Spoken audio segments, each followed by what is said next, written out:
Hi, Abram. Such a pleasure. So, I have a question and a request. I'll start with the question. Not so long ago, I visited a friend and he gave a short talk. And he mentioned in that talk, all the people that are in personal development and spirituality, the one thing they don't let themselves do sometimes is just have a really good breakdown. He says, in order to heal, you got to feel. That was his approach. In order to heal, you got to be sick.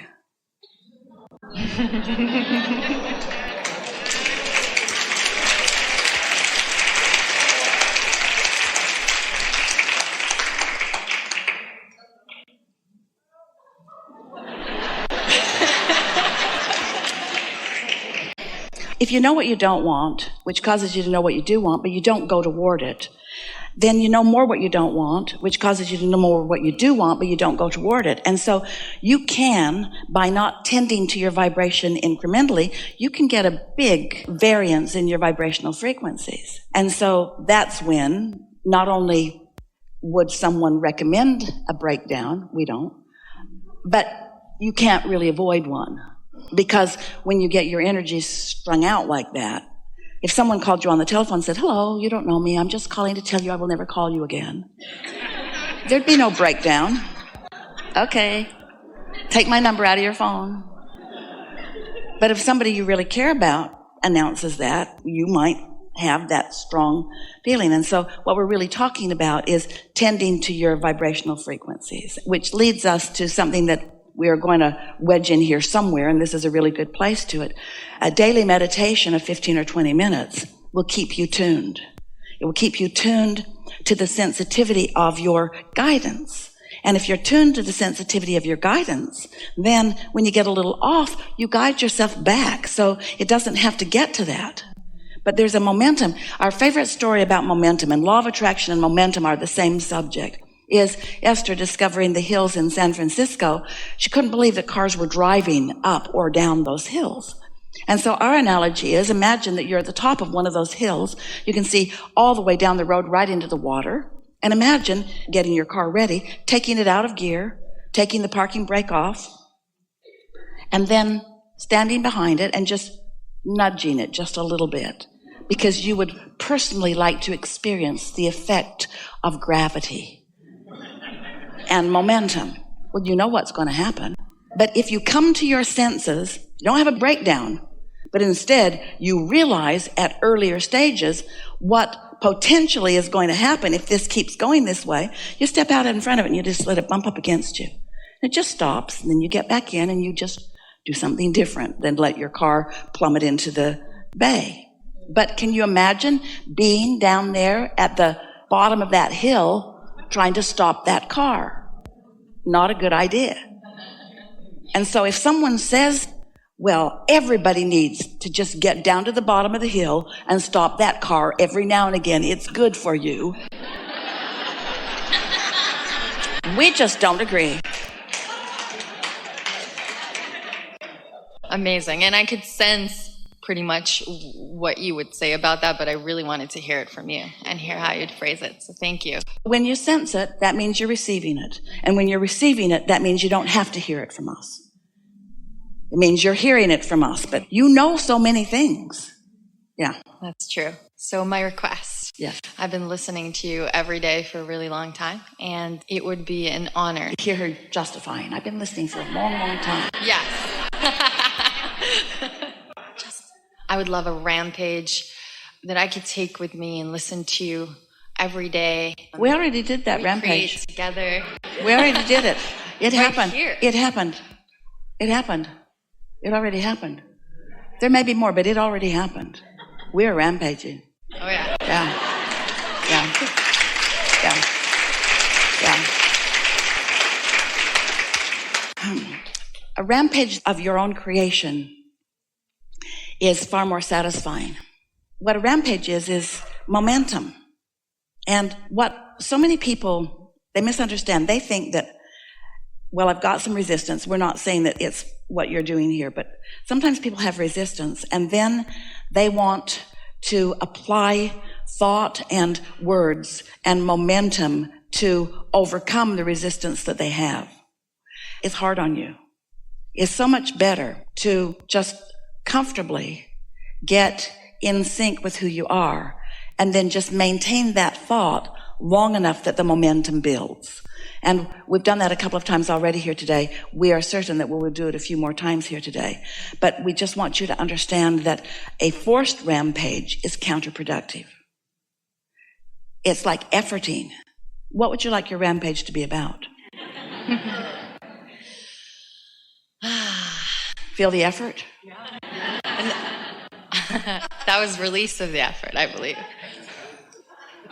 What would you like your rampage to be about?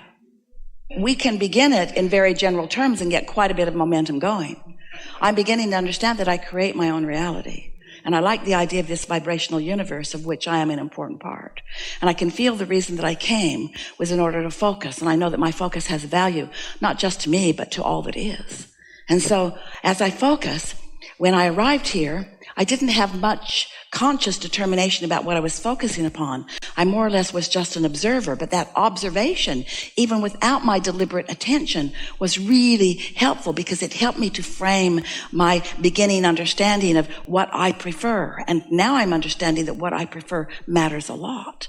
And so as I've been sifting and sorting through life experience and I've been putting my preferences in to my vortex, the understanding that my inner being is there, watching each of them come, feeling the amending that I'm doing, the adding to, as my resources are expanding and my interests are expanding and my contrast is expanding and my ability to choose is expanding. And so my vortex is expanding and my inner being is expanding with it and focused always precisely on the newest emphasis that I have added to it. So it's like a light shining, a beacon calling me back into vibrational alignment with all that I now want, starting with everything that I ever wanted. I realize that I can't go back to what I once wanted. I can only move forward to all that all the wanting has caused me to become. And I can feel how big and powerful my desire is. It feels like I've dovetailed with my very reason for being, and I can feel that my inner being has my back and is aware of what I want and is looking forward with me toward all things that I want. I know that every single day I add something to that vortex, and I know that the things that I added just now may not manifest instantly, or they might, but I do know that the total of what I've added there is potential for me, but that I will never stop adding to it. It is so much fun for me to be out in the world and to sift and sort and find more things that I want and throw it into the vortex, knowing that this is the energy that creates worlds and it's flowing through me. And now I've discovered that through making a list of things that I appreciate if I'm already there, or starting from no vibration at all, like when I first wake up in the morning. When I wake up, my vibration or my momentum is at its slowest because as I've slept, all law of attraction has subsided around me. And when I enter into the new day and I begin to focus upon things that I appreciate, I know that I get my momentum going in the direction that I'm wanting. I can sit first thing in the morning and quiet my mind so that all momentum subsides, momentum about things wanted and unwanted, actually, as they are focused through my mind. Everything subsides as I meditate. And as I'm beginning to come out of that meditation state, as I come back into my full consciousness, I can feel, I can receive the momentum that my inner being has already been gathering about the things that I want. And ideas begin to flow to me. And that is the most precious, most delicious point of every day that I experience, because as I receive that first receiving thought and I can feel the freshness and the clarity of it, it's like I'm born again. It's like the first day that I was born into physical experience, except that this time I have so many more things that I want, so many more things that I can devour with my physical senses, so many more things that feel good to me, so many more things that I can focus upon, and an active guidance system within me that lets me know segment by segment, moment by moment, nearly thought by thought, which thoughts are helpful and which thoughts are less helpful. The harnessing of the energy that creates worlds is the most exhilarating thing that I do. Knowing that I have all of this potential and knowing that life has caused me to know what I want And now to just sit back in contemplation of how it's going to unfold, and then to get to witness things coming into being, to get to watch the faces of people who are a vibrational match of mine coming into my experience, and to get to hear their words, whether it's a crow flying across the sky, or whether it's a dog barking across the beach, or whether there's a human entering my experience. In other words, all this wonderful thing, all of it, every single thing that comes to me all day long, a perfect vibrational match to what I've got going on, so that I get to notice as it comes to me, is it what I've got going on from my heart source, from my soul source, from my love source, or is it what I've got going on from someplace else? Oh, this cooperative universe and the team that I have that I'm co-creating with, both physical humans and those physical beings that aren't human, like the beasts, the flora and the fauna of the universe, co-creating with all of that. It just does not get any better than this. I cannot wait to wake in the morning and to be a vibrational match to who I really am, and then to get to witness the results of all the seeds that I've planted, and just receive whatever I'm ready to receive this day, more and more in every day. Life is so good for me.